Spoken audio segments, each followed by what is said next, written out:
Ons het 'n wonderlike Pinksterreeks gehad en ek wil baie dankie sê vir almal wat daarbey kon uitkom. En dan wil ek ook herinner dat die Pinksterreeks opgeneem is op CD en DVD.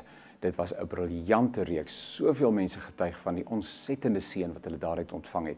En ek wil vir jou aanmoedig dat jy by die kerkkantoor sal aandoen, skakel of andersins by die boekwinkel komende Sondag en daar jou eie reeks op CD of DVD afneem.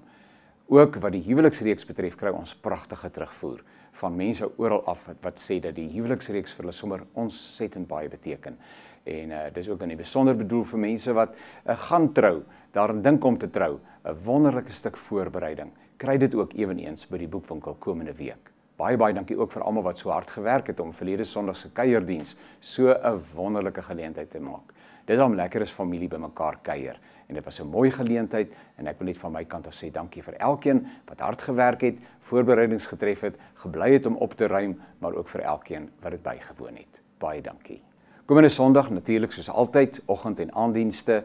Ons weet dat die Here teenwoordig is. Kom ons kom met verwagting dat hy vir ons wil aanraak op die terrein, op die plek waar elkeen van ons op ons eie persoonlike traject, vordering, journey, reis saam met hom is. Ons gaan hierdie Sondag weer gesels oor die besondere werk van die Heilige Gees. En ons het so bewus geword daarvan dat ons sonder hom niks kan doen nie.